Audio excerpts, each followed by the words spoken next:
수요일마다 야고보서 말씀을 보고 있습니다. 오늘 6번째 시간으로 오늘은 12절입니다. 12절 한 절만 보도록 하겠습니다. 자, 우리 다 함께 한 절이니까요. 다 함께 읽어보도록 하겠습니다. 시험을 참는 자는 복이 있나니 이는 시련을 견디어낸 자가 주께서 자기를 사랑하는 자들에게 약속하신 생명의 면류관을 얻을 것이기 때문이라. 아멘. 시험을 참는 자는 복이 있나니 이는 시련을 견디어낸 자가 주께서 자기를 사랑하는 자들에게 약속하신 생명의 면류관을 얻을 것이기 때문이라. 아멘. 야고보서 1장은 여러 가지 시험을 당하거든 온전히 기쁘게 여기라라고 말하면서 시작하고 있습니다. 우리는 믿음의 시련을 통해서 더욱 성숙한 신자로 자라갈 수 있기 때문에 야고보 사도는 그렇게 권면하면서 이 편지를 시작하고 있는 거예요. 그렇게 보자면 오늘 12절에서 읽은 이 말씀처럼 시험을 참는 자는 복이 있다고 했는데 시험이라고 하는 것이 우리에게 복을 가져다 주는 것이구나 이렇게 생각하게 됩니다. 그래서 누군가는 이 시험에 이런 별명을 붙였다고 해요. 시험은 변장하고 찾아오는 축복이다. 시험이라고 하는 것은요, 어려움을 줍니다. 어려움이 있습니다. 그런데 그 어려움이 위장한 것이고, 그래서 어려움으로 위장하고 변장한 채 온 건데, 그 위장하고 변장한 걸 벗겨놓고 보면 그 속에는 축복이 있다. 그래서 시험은 복이다. 이렇게 말하는 사람도 있어요. 그렇지만 우리가 기억하고 있어야 할 것은 모든 시험이 다 복으로 오는 것이냐?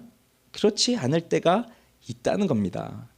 그러니 모든 시험이 다 복이다라고 한다면 이렇게 말하는 거 당연하죠. 변장하고 찾아온 축복이다. 그렇지만 축복이 아닌 경우도 우리는 많이 봐요. 맥체인 성경 읽기를 따라서 성경 읽기를 하신 분들은 요즘에 출애굽기 말씀을 계속 읽고 계실 거예요. 거기서 반복되는 말씀이 뭡니까?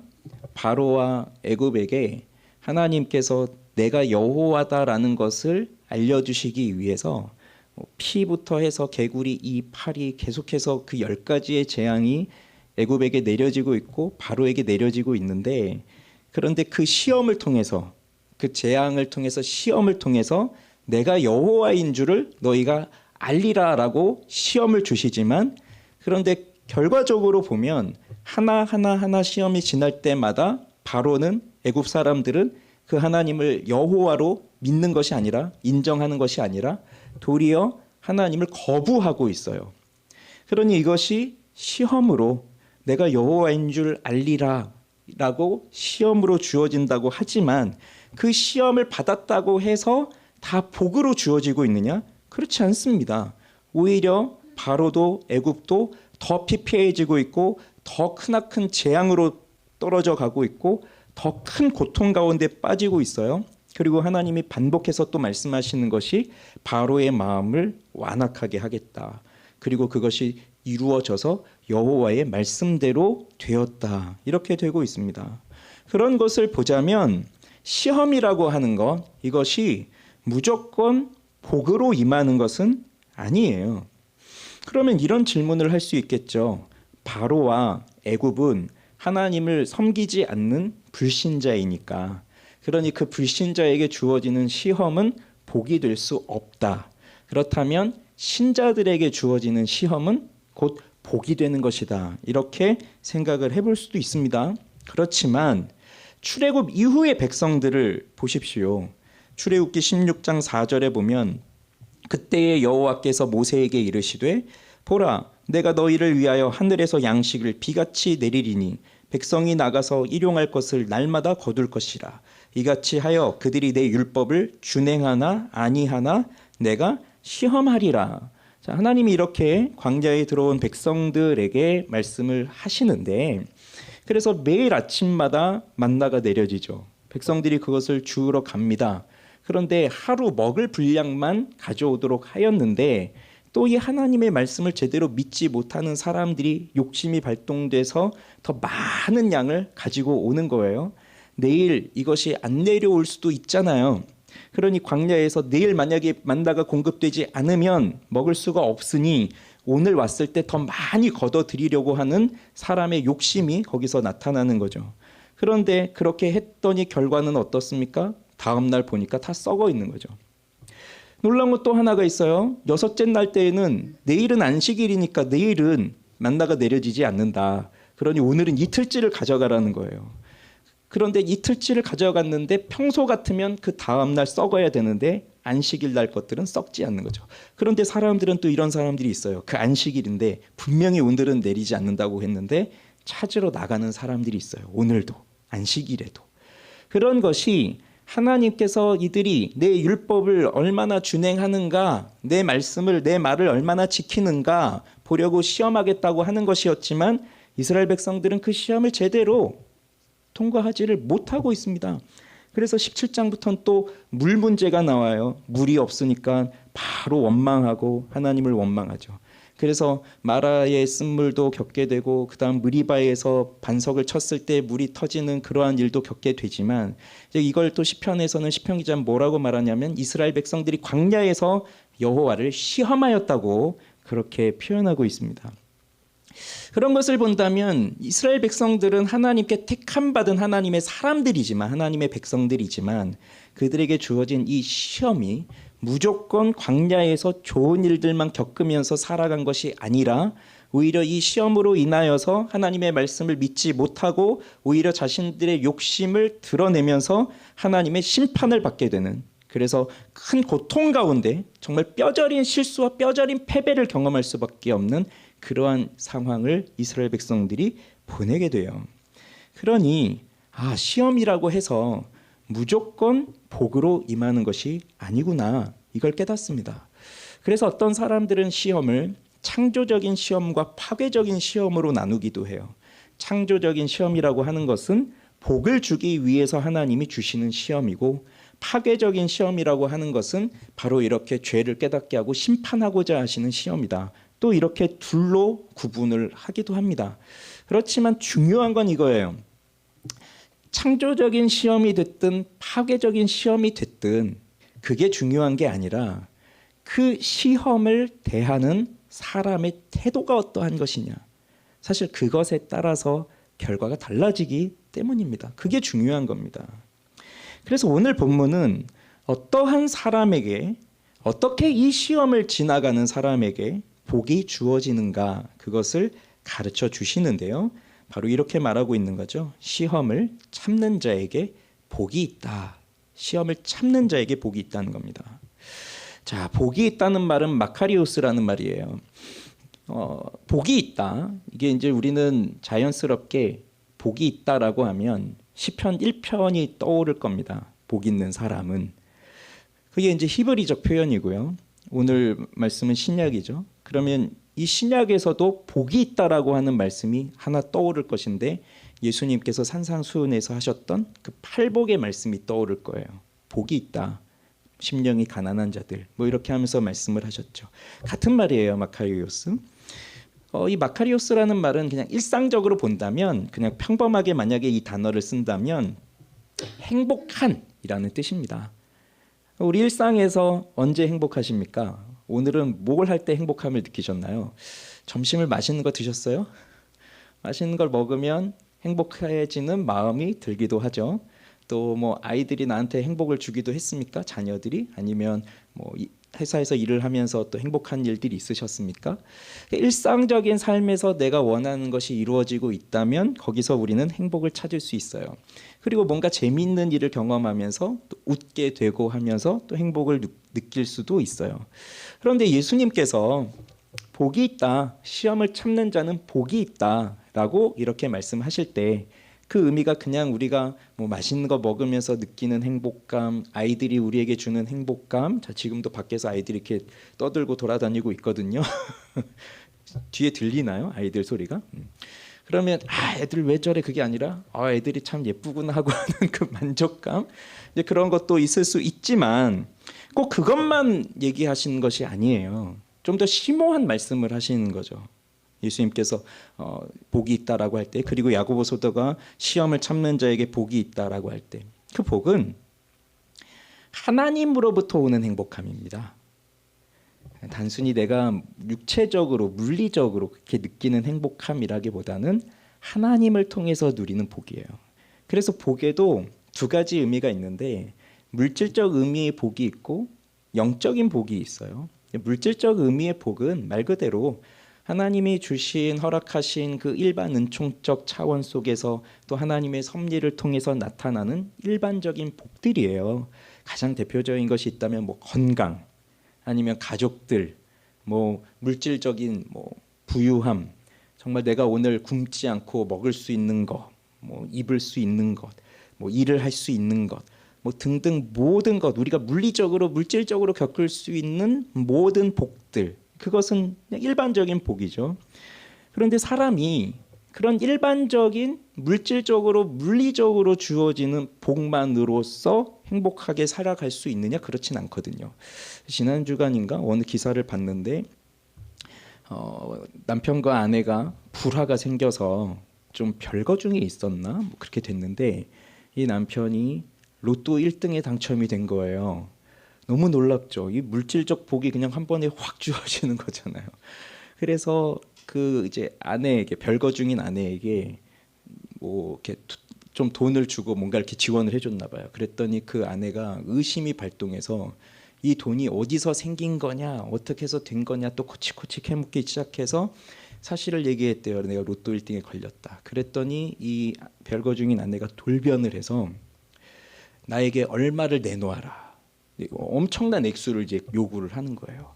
근데 그렇게는 못 해주겠는 거죠. 그랬더니 이혼 소송이 날아들고 자신을 강간했다고 또 고소를 하고 뭐 이런 식으로 이 사람을 엄청 괴롭게 하는 거예요.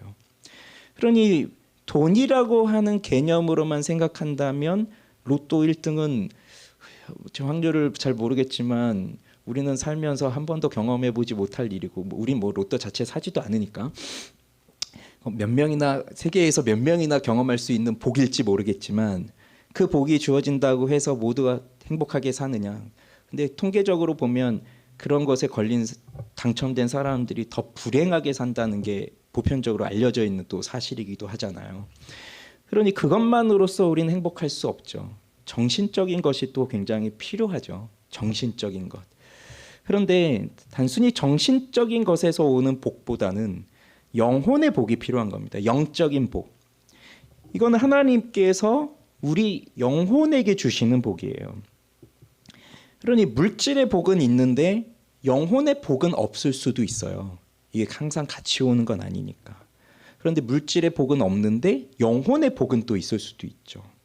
그리고 이 영혼의 복이 없이는 참된 행복을 누릴 수가 없습니다. 사람이라고 하는 것이. 왜냐하면 하나님이 하나님의 형상으로 사람을 창조했고 사람이 기쁘고 행복할 수 있는 건 하나님과 함께 할 때의 기쁜 존재로 창조하셨기 때문에. 그러니 이 사실을 믿고 있다면, 하나님이 하나님의 형상대로 창조하셨다는 것을 우리가 믿고 그걸 인간에 대한 전제로 삼고 있다면 우리의 행복은 당연히 하나님과 함께 있을 때 진짜로 행복한 것이다. 우리는 그걸 믿는 것이고, 그래서 우리가 추구하는 복은 단순히 물리적 복이 아니라 바로 이 영혼의 복이죠. 하나님이 주시는 영혼의 복. 그건 바로 하나님과 가까이 있을 때. 그래서 시인도 고백하잖아요.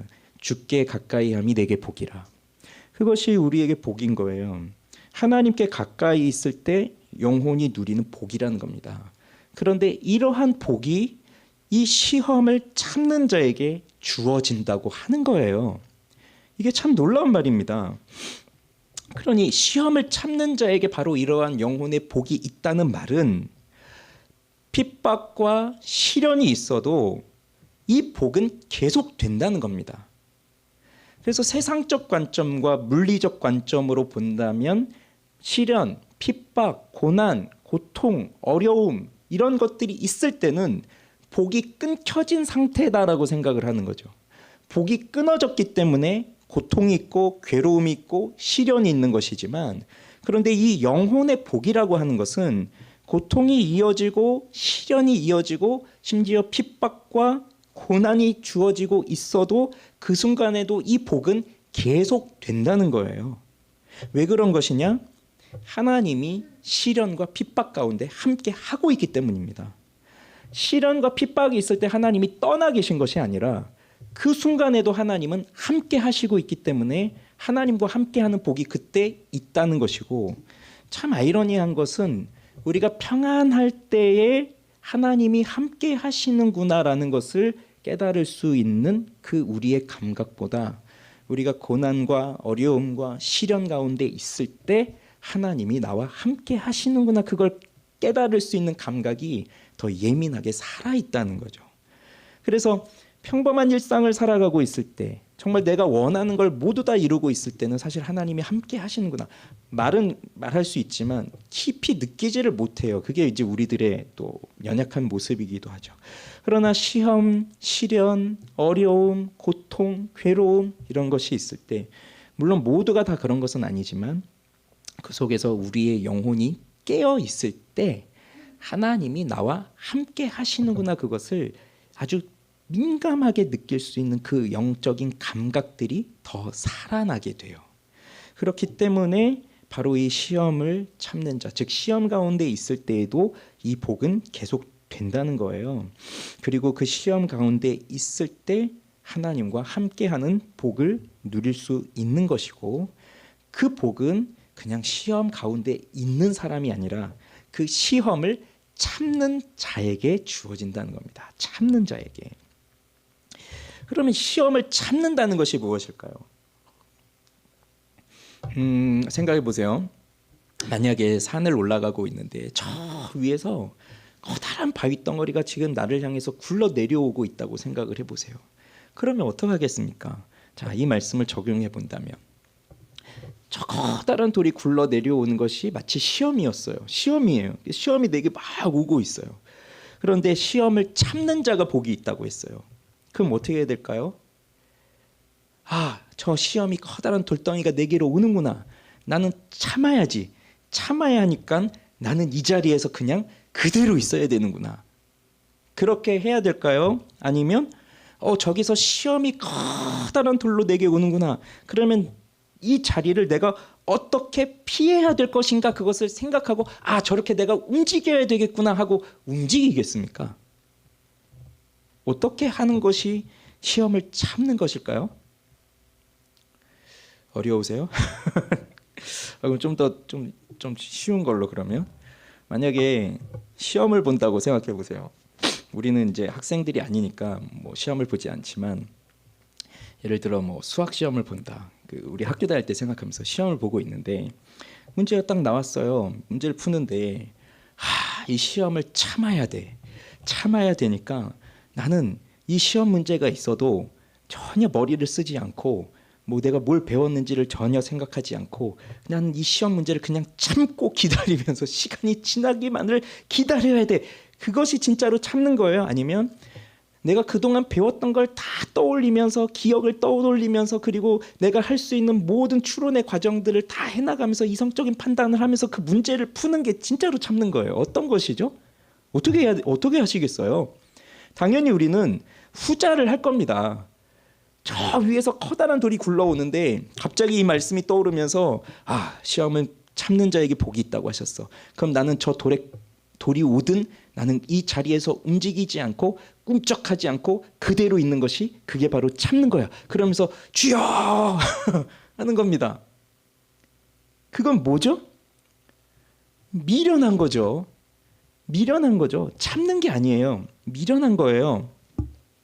그래서 우리 몇 주 전에도 뭐라고 봤습니까? 시험이 주어지면 뭐부터 하라고 했었어요? 너희 중에 누구든지 지혜가 부족하거든? 모든 사람에게 후히 주시고 꾸짖지 아니하시는 하나님께 구하라, 그리하면 주시리라 라고 했잖아요. 그러니 먼저 얘기한 게 지혜를 구하라였어요. 그러니 전자의 반응, 돌이 오는데 나는 참아야 되기 때문에 꿈쩍도 하지 않고 가만히 있는 게 이게 믿음이고 이게 참는 거야 라고 하고 있다. 그게 믿음이라고 한다면, 그게 참는 것이라고 한다면 왜 앞선 5절에서 지혜를 구하라고 말을 했겠어요? 그냥 참아야죠. 그냥 무조건 참고 있어야죠. 아무것도 하지 말고 기다리고 있어야죠. 하나님이 뭘 하시는지. 그러니 우리에게 주어진 먼저 하라고 했던 건 지혜를 구하라는 것이었고, 그 지혜를 구한다는 건 하나님의 뜻과 이 상황 속에서 하나님이 어떻게 판단하시는지 그 하나님의 계획을 깨닫는 것이고, 그것을 깨닫게 되면 이 시험이 주어진 목적과 왜 이 시험이 오게 되었는가와, 그리고 나는 이 시험을 왜 빠지게 되었는가, 나의 상태는 어떠한가, 그리고 여기서 내가 벗어날 수 있는 길은 무엇인가, 이것들을 하나님이 가르쳐 주시기 때문에 하나님은 우리에게 시험이 있으면 피할 길을 주신다고 하셨고, 또 우리가 감당 못할 시험 주지 않으신다고 하셨어요. 감당할 수 있는 시험을 주신다고 하셨어요. 그러니 피할 수 있는 길과 피할 수 있는 능력을 주시는 것이지 그냥 미련하게 그걸 다 맞아라 그런 건 아닙니다. 그러니 참는다는 것은 뭐냐면 그냥 앞에서 빗발쳐오는 화살을 아무 방패도 없이 그냥 다 맞으면서 내가 이걸 참는 거야. 내가 이렇게 하면 하나님이 복을 주실 거야. 그러면서 그냥 그 상황을 견디고 있으라는 그 말이 아니라, 우리는 사실 적극적으로 하나님의 지혜를 구하고 내가 어떻게 해야 하는지를 구해야 하는데, 그런데 여기서 정말 필요한 게 뭐냐면, 우리는 이런 것이 보일 수 있어요. 내가 지금 뭐 이런 어려움이 있다. 어떤 여러분들이 가지고 있는 지금 상황 속에서 각자의 어려움의 문제를 생각해 보십시오. 그것이 돈의 문제이든 건강의 문제이든 자녀의 문제이든 직업의 문제이든 신앙의 문제이든, 우리 다양하게 각 사람들마다 다른 것들을 다 가지고 있는데, 이걸 내가 어떻게 풀어가야 될까라는 것을 생각했을 때 쉽게 풀 수 있는 방법이 보일 때가 있어요. 그런데 그 쉽게 푸는 방법에 전제되는 게 뭐냐면 믿음으로 살지 않을 때예요.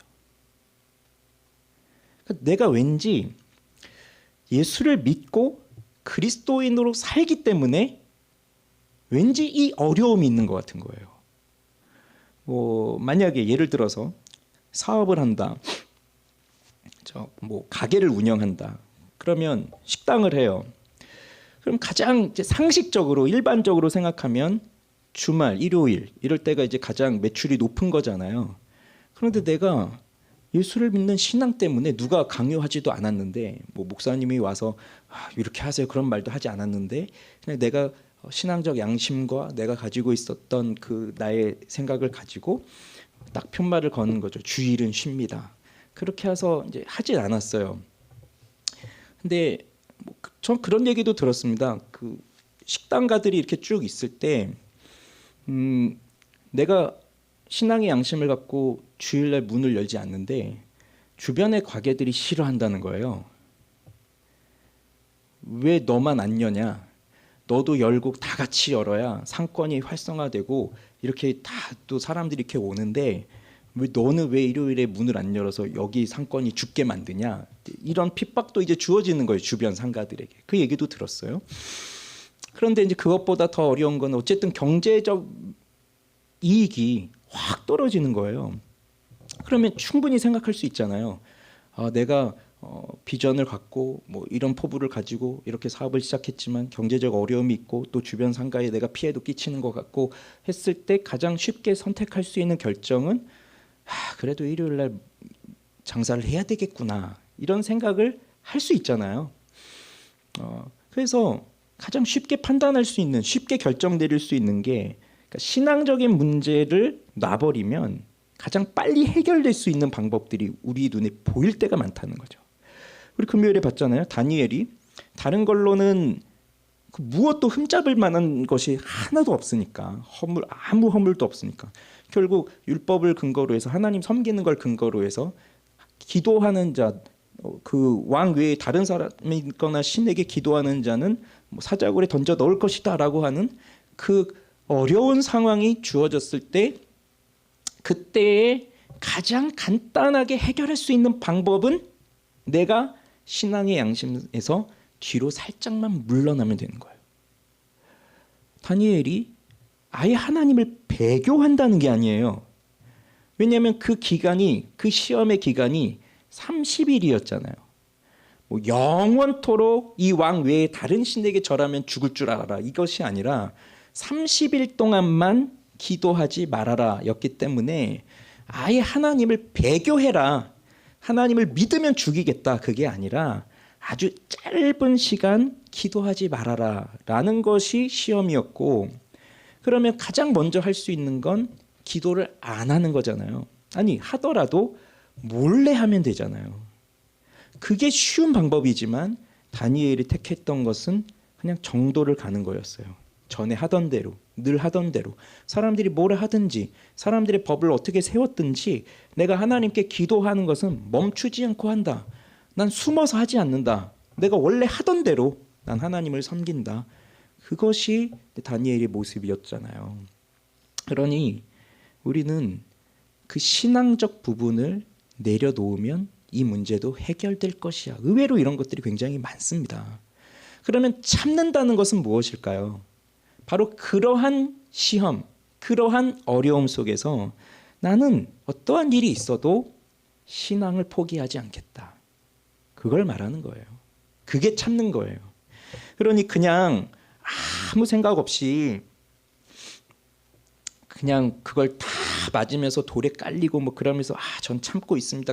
그게 아니라 어떠한 상황이 있을 때 그걸 하나님의 뜻과 지혜를 구하면서 적극적으로 피하면서 가야 되지만, 그런데 궁극적으로 내가 가야 하는 길은 예수를 믿는 믿음의 길이지, 내가 이 시험을 벗어나기 위해서, 이 시험을 피하기 위해서 믿음을 저버리고 예수를 저버리고 그렇게 잠깐, 아주 잠깐 동안이라도 이 세상과 타협하면서 그 신앙을 담보로 해서 내가 이걸 풀어야지, 해결해야지, 여기서 벗어나야지, 그것을 하지 말라는 것. 그게 참는다는 거예요. 그게 견딘다는 거예요. 그게 인내라는 거예요. 그러니 이것이 얼마나 어려운 일이겠습니까? 시험은 고통이 오는 거니까 너무 어려워요. 우리는 고통을 다 당해봤잖아요. 그리고 지금도 시험 가운데 있는 분도 있으세요. 시련 가운데 계신 분도 있어요. 그러면 육체적으로도 힘들고 또 정신적으로도 힘들고 물질적으로도 힘들고 다 여러 가지로 힘들면 거기에 우리 모든 정신이 거기에 쏠리기 때문에 사람은 고통을 받으면 자연스럽게, 이게 뭐 사람뿐만 아니라 모든 살아있는 생명체들은 다 그렇죠. 고통을 받으면 자연스럽게 고통이 없는 쪽을 향해서 피해가는 게 또 본성이잖아요. 본능이잖아요. 그러니 어떻게 하면 내가 이 상황에서 벗어날 수 있을까? 여기에 모든 걸 쏟아내면서 살아가기 때문에 굉장한 힘듦이 있습니다. 에너지도 그쪽으로 다 빨리고, 그 나중에는 정말 그냥 몸만 힘든 게 아니라 마음이 괴롭고 정신이 힘드니까 아무것도 할 수 없는 무기력한 상태에 빠지기도 하는 거죠. 그런 상황 속에 우리가 있을 때 정말 예수를, 그래도 나는 예수를 확실히 믿는다. 정말 이 상황에서 나를 건져주실 분은 오직 하나님밖에 없다. 그것을 굳게 붙들며 가는 게, 그게 바로 참는 거예요. 그런데 왜 이렇게 참으라고 하실까요? 그게 사람이 결국 죄에 빠져 있고, 죄에 빠져 있다 보니까 사람의 본성이 그렇게 부패한 본성으로 타락하게 되어 있다 보니까 결국은 인간은요, 고통이 없으면 하나님을 깨닫지를 못하는 악한 본성으로 빠지게 되었어요. 그걸 우리가 가지고 있는 거예요. 그래서 고통이 없는 상태에서 정말로 내가 아주 잘 되고 있을 때 하나님 앞에 지극히 거룩한 사람으로 살아가면 너무나 좋겠지만, 그런데 우리의 악한 본성은 그렇게 편안하게 되면 거룩해지기 힘든 본성을 갖고 있어요. 다윗이 얼마나 거룩한 사람입니까? 다윗이 얼마나 신실한 사람인가요? 어릴 때부터 하나님의 마음을 합하게 하는 사람으로서 기름 부음을 받고, 그렇게 골리앗과 싸우고 어려움과 핍박이 있어도 광야에 쫓겨 다니고 있을 때에도 어떻게든 하나님의 율법을 어기지 않기 위해서 그렇게 몸부림치며 살았던 사람, 그렇게 하나님을 사모하며 살았던 사람이 다윗이었는데, 이 다윗이 언제 죄를 범하게 됩니까? 그 밧세바를 범하는 간음하게 되는 그 죄를 언제 범하던가요? 고통 가운데 있을 때였나요? 사울에게 쫓기고 있을 때였나요? 전쟁 가운데 있을 때였나요? 아니에요. 상황은 전쟁이었죠. 그런데 이제 나라가 너무 부강해지다 보니까 다윗도 굉장한 이제 왕권과 권력을 가지고 있다 보니까 왕이 출전해야 할 전쟁임에도 불구하고 내가 직접 나가지 않아도 내 부하들이 알아서 다 승리를 할 수 있는 상황이 되다 보니까 나가지 않은 그때 아주 평안하고 있을 때 편한 상황에서 옥상을 거닐다가 거기서 밧세바를 보고 죄에 빠지거든요. 편해지면 이상하게 거룩함에서 벗어날 일들이 많아지는 거예요. 그러니 우리도 그렇지 않는가요? 만약에 내가 원하는 일들이 계속 있다고 해보세요. 좋은 일들만 계속 있다고 해보세요. 2025년 이제 3월이 시작이 됐는데 1월, 2월을 지났습니다. 뭐 그렇진 않겠지만 예를 들어 만약에 1월, 2월 정말 내가 원하는 대로 모든 것이 다 됐다. 그래서 3월 딱 시작됐는데 너무 기분이 너무 좋은 거예요. 3월 너무 기대되고 앞으로 남은 한 해가 기대돼요. 그럴 때 사실 우리가 조심해야 돼요. 넘어질 수 있거든요. 우리 몸은 여기 예배 나와 있고 몸은 이 자리에 있어도 마음은 굉장히 높아져 있는 상태에 있는 거예요. 그러면 언제 어디서 넘어질지 몰라요. 이제 다음 주에 또 보겠지만 결국 사람들의 그 욕심이 이렇게 이끌리게 되면서 죄 가운데로 빠지게 되면서 거룩함을 지키지 못합니다. 그러면 사람은 어떻게 거룩해질 수 있을까요? 하나님의 말씀과 기도로 거룩해지는 거거든요. 그런데 하나님의 말씀이 우리는 평안할 때 말씀이 싹싹 들어오고 평안할 때 늘 영혼이 깨어 있어서 말씀에 대한 예민함이 살아있고 말씀의 감각이 살아있고 미각이 살아있고 그래서 그걸 먹으면서 기쁨으로 즐겁게 달콤하게 그렇게 살아가면 너무 좋겠지만 그 아주 일시적일 때이고요. 시간이 지나면 자연스럽게 마음이 무뎌지고 말씀에 대한 미각이 무뎌지고 실증이 생기고 그러다 그렇게 되고 그 말씀에 대한 감각이 사라지면 자연스럽게 기도도 멈춰지게 되면서 너무 편하면 기도도 이제 안 하거든요. 잘 안 되고. 그래서 하나님은 때때로 우리에게 시련을 주시는 거예요. 어려운 상황을 허락하시는 거예요. 그래서 우리가 지금 어떠한 상황에 있는지를 보게 하시는 겁니다. 그러면서 내가 왜 이렇게 됐지? 내가 왜 지금 이렇게까지 교만해졌지? 내가 왜 이렇게까지 말씀을 깨닫지를 못하고 있지? 내가 왜 이렇게까지 기도하지를 못하고 있지? 그것을 깨닫게 하시면서 그 어려운 상황에서 결국 나를 건져내 주실 분은 하나님 한 분밖에 없구나. 그것을 깨닫게 하시는 거예요. 그러니 참으라고 하는 겁니다. 그러니 시험이 주어졌을 때 단번에 시험을 이긴다는 것이 아니라 시험이 주어졌을 때 참는다는 것이고 참는다는 것은 오랜 시간이 걸린다는 거죠. 인내라고 하는 건 오래 참음이니까. 그러니 단번에 끝나지 않는 것이다. 그런데 그렇게 믿음으로 참고 있다면 그렇게 믿음으로 참는다면 그 속에서 바로 하나님이 함께 하시는 그 놀라운 복을 누린다는 겁니다. 그러면 언제까지 참아야 될까요? 이게 오래 참는 것이라고 한다면 그래도 기간이 있을 거 아니에요. 그냥 우리가 어느 한 가지 시험이 주어졌는데 죽을 때까지 그 시험에서 끝나지를 않는다라고 한다면 그건 사실 시험이라고 볼 수는 없을 것 같아요. 그렇죠? 시험은 그냥 일시적인 거잖아요. 그러니 만약에 수능 고사를 본다 했는데 고3 때 뭐 수험생 때 딱 한번 하루 딱 보는 거지만 뭐 어떤 시험 뭐 일주일 동안 보는 시험도 있고 뭐 1차, 2차, 3차에 걸쳐서 보는 시험도 있고 다양하게 있지만 죽을 때까지 그 시험을 본다. 그럼 사실 그게 시험인가요? 그건 그냥 우리의 인생이에요. 우리의 삶이에요. 그냥 일상의 삶. 그러니까 시험은 정해져 있고 그 기간 동안에 우리가 어떻게 하느냐에 따라서 결과들이 나오고 하는 거죠. 그러면 언제까지 참아야 되겠습니까? 하나의 시험이 주어졌을 때. 언제까지일까요? 오늘 본문에 보면요, 이렇게 나오거든요. 시험을 참는 자는 복이 있나니 이는 시련을 견디어낸 자가. 시련을 견디어낸 자라고 되어 있어요. 그러면 시험을 참는데 언제까지? 시련을 견디어낸 자가 될 때까지. 이게 잘 무슨 말인지 모르시겠죠. 여기 이 시련을 견디어낸 자라고 할 때 이 견디어라고 하는 말이 도키모스라고 하는 단어인데, 뜻이 뭐냐면 검증된 이런 뜻이에요. 인정받은 이런 뜻이에요. 그러니까 이걸 직역을 하면 이런 말입니다. 시험을 참는 자는 복이 있다. 왜냐하면 그 시험을 통해서 증명이 될 때 주께서 자기를 사랑하는 자들에게 약속한 면류관을 받을 수 있기 때문이다. 이제 이렇게 직역이 되는 거거든요. 그러니 시험을 참는 자는 언제까지 참는 거냐면 하나님께서 검증이 됐다. 너는 이제 증명이 됐다.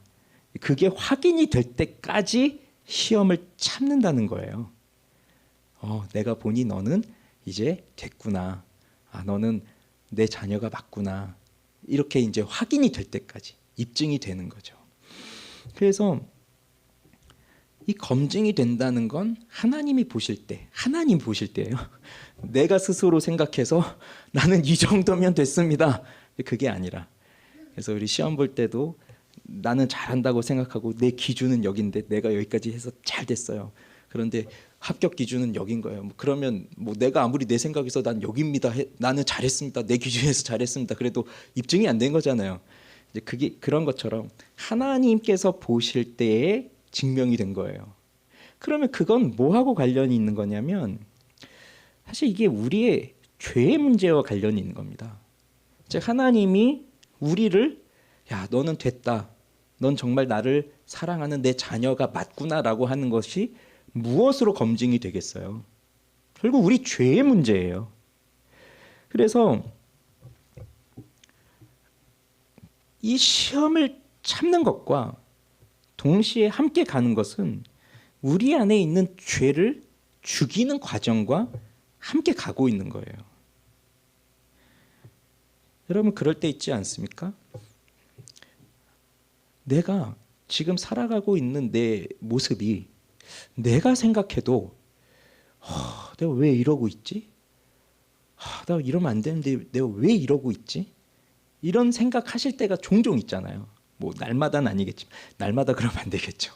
근데 어쩌다 한 번씩은 그런 생각할 때가 있잖아요. 내가 지금 이러고 있을 때가 아닌데 나 왜 이러고 있지?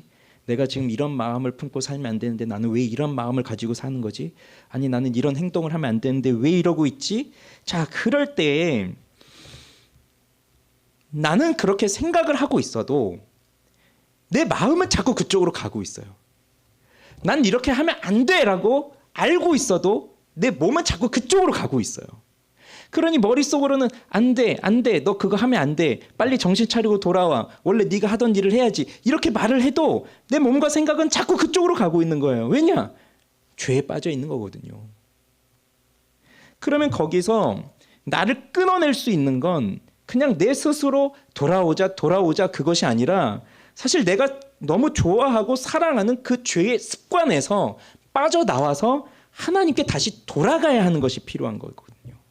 그게 바로 죄를 죽이는 일들인데 바로 시험은 그것과 또 연관이 되는 거예요. 그러니 이제 13절, 14절, 15절 이게 이제 우리 다음 주에 이제 계속 볼 건데요. 시험을 받는 건 자기 욕심에 끌려서 미혹되는 것이다. 욕심이 잉태한즉 죄를 낳고 죄가 장성한즉 사망을 낳는다. 이 말씀 많이 알고 계신 말씀이잖아요. 그게 이제 우리 욕심이 그렇게 달려가고 있기 때문에 그런 거거든요. 그러면 거기서 끊어내야 된다. 그런데 언제까지? 하나님이 옳다 인정해 주실 때까지. 그런데 그렇게 하기 위해서는 내 죄를 끊임없이 죽여가는 그런 과정들 속에서 살아가는 거예요. 그런데 바로 그러한 상황 속에서 우리가 어떻게 죄를 끊을 수 있느냐? 시작은 내가 어떠한 사람인지를 아는 것에서부터 시작인 겁니다. 그래서 우리 지난주에도 그 예수님께 찾아온 수로보니게 여인을 봤잖아요. 그러면서 자녀들에게 줄 빵을 뺏어서 개들에게 던져줌이 마땅치 않다라고 말할 때에도 그 수로보니게 여자는 맞습니다. 그러나 개들도 상 아래에 그 주인 자녀들이 흘리는 부스러기로 먹습니다 라고 말하는 것처럼 결국 시작은 내가 누구인가를 아는 것에서부터 시작인 거예요. 그래서 지금 이 상황 속에서 하나님이 왜 나에게 지금 이 문제로 고난을 주시고 다른 것도 아니고 바로 이 문제로 고통을 주시고 그리고 이것이 그냥 잠깐이 아니라 왜 반복적으로 이 문제로 나를 어렵게 하시고 하시는가를 우리는 생각할 때에 나에게 있어서 이런 부분이 약점이구나. 이런 부분이 아직도 내가 하나님 앞에 옳다, 너는 됐다, 검증이 되지를 못하고 있는 상황이구나 라는 것을 깨달으면서 그런 상황 속에서 나를 보고 그러면 나를 보기 시작하면 사실 나를 정확하게 볼 수 있는 건 그냥 나만 봐서는 안 되고 바로 하나님을 봐야만 나를 또 볼 수 있거든요. 그런데 또 하나님을 보기 위해서는 사실 예수 그리스도를 먼저 봐야 돼요. 그렇게 예수 그리스도를 보게 되면 그러면 내가 바로 이런 사람이구나 하는 것을 깨닫게 되는 거거든요. 그런 상황 속에서 하나님이 나를 건져내주시는구나. 하나님이 원하시는 게 뭘까요? 우리를 그냥 이러한 고난과 시련과 어려움 속에 계속 두셔서 여기서 너 당해봐라 하시는 너 이렇게 죄지었지 그러니 내가 너한테 복수할 거야 라는 마음으로 그렇게 죄 가운데 고통당하면서 사는 걸 하나님이 원하실까요? 하나님이 우리에게 원하시는 건 그런 모습이 아니라 그 고통에서 벗어나서 하나님과 함께하는 참된 즐거움과 복을 누리는 것이 하나님이 원하시는 것이거든요. 그러니 하나님께서 그렇게 한 사람 한 사람들 특히 우리들 하나님의 자녀들에게 이러한 어려움을 주실 때에 그 속에서 우리가 죄를 꺾고 하나님을 신뢰하고 하나님을 의지하고 그러면서 하나님 앞에 나아갈 때 하나님은 우리를 됐다 하고 인정해 주실 때가 있다는 거예요. 근데 그때까지는 참는 거예요. 즉 믿음을 버리면 안 되는 거예요. 우리가 믿음을 버리면 언제 내가 어디서 흘러 떠내려가는 사람처럼 그렇게 이제 예수님에게서 벗어나게 돼서 몸은 여기 있지만 마음과 정신은 이 신앙의 세계에서 완전히 벗어난 채 그러면서 무늬만 그리스도인, 명목상 그리스도인으로 살아가는 경우들이 생긴단 말이에요. 그러니 우리는 신앙을 포기하면 안 돼요. 끝까지 예수를 믿고 그렇게 참아야 돼요. 주님께서 검증해 주실 때까지. 그렇게 되면 오늘 마지막에 주시는 말씀이 이거죠. 자기를 사랑하는 자들에게 약속하신 생명의 면류관을 얻을 것이기 때문이다. 그래서 2절에서 4절 시험을 당하거든 기쁘게 여겨라 인내를 만들어낸다 그러면서 부족함이 없다 이렇게 하시는 말씀은 시험을 당할 때 현재적으로 누리는 유익이라고 한다면 오늘 나오는 이 12절의 말씀 생명의 면류관을 얻을 것이다 이것은 결론이에요. 최종 결과예요. 그렇게 시험을 참는 자들에게는. 그러면 이 생명의 면류관이 뭐겠습니까? 우리는 지금 이 면류관이라고 하는 개념이 크게 와닿지 않습니다. 우리는 뭘 잘했을 때 상을 면류관, 머리에다 무슨 관을 씌워주는 것으로 상을 주지 않잖아요. 그러나 이 당시에 로마 시대, 헬라 시대는 스포츠 경기에서 1등을 하거나 아니면 나라에 무슨 공로를 세운 사람이거나 할 때에 관을 씌워주는 것으로 그 사람을 아주 영광스럽게 해주었어요. 그래서 마라톤 우승자들이 월계관을 쓰잖아요. 그리고 아주 나라의 공로를 세운 사람들에게는 무슨 금으로 만든 관을 씌워주든지 그렇게 머리에 그런 관을 씌워줌으로써 이 사람이 아주 영예롭다, 아주 훌륭하다, 우리가 본받아야 된다 그런 것을 주는 상처럼 이게 면류관인데 그래서 성경에는 면류관으로 많은 부분 비유하면서 말씀하시는데 그런데 이 시험을 참는 자들에게는 생명의 면류관을 얻을 것이라고 했습니다. 그러니 그냥 그 나라의 사람들이 쓰게 되는 월계관을 생각해 보면 그거 이파리 따가지고 모아가지고 만든 관이잖아요. 그게 영원하겠습니까? 그 관을 쓰는 그 순간은 사람들의 환호를 받고 열렬한 영광을 받겠지만 그러나 그 관은 영원한 관이 아니에요. 설령 금으로 만들었다고 해서 그 금으로 된 관이 영원한 면류관이겠어요? 바로 오늘 주신다고 약속하신 면류관은 생명의 면류관이에요. 생명이라고 하는 건 영원히 죽지 않는 생명을 말하는 것이고 그 생명은 곧 그리스도께 있으니 그리스도와 함께 한다는 것을 이 생명의 면류관이라고 하는 것을 비유 삼아서 이것을 주시겠다고 약속하시는 것인데, 그걸 우리에게 주시겠다고 약속하시는 것인데, 그러면 자, 여기서 우리가 이것만 생각하고 이제 넘어가겠습니다. 이제 마치겠습니다. 그러면 우리는 왜 시험을 참아야 할까요? 왜 이 어려운 시험, 나에게 고통을 주는 이 시험을 참아야 할까요? 시험을 참는 목적이 무엇입니까? 생명의 면류관을 얻기 위해서입니까? 생명의 면류관 얻으려고 힘들지만 그 시험을 참는 것입니까? 아닙니다. 아닙니다. 생명의 면류관을 얻는 것이 목적이라고 한다면, 그러면 우리의 주님은 면류관이에요. 우리의 소망은 면류관에 있는 거예요. 그리고 속에는 뭐가 있는 거죠? 억지로 참는 거예요. 내가 이걸 억지로 참아내면 결국 내가 시간이 되면 그 관을 쓸 거야. 그러니 운동선수들이 뭐 올림픽이든 무슨 아시안게임이든 이런 경기에 나갈 때 얼마나 고된 훈련을 해요. 그런데 그들이 바라는 목표가 하나잖아요. 금메달. 그 목적을 위해서 그 힘든 훈련을 끊임없이 하잖아요.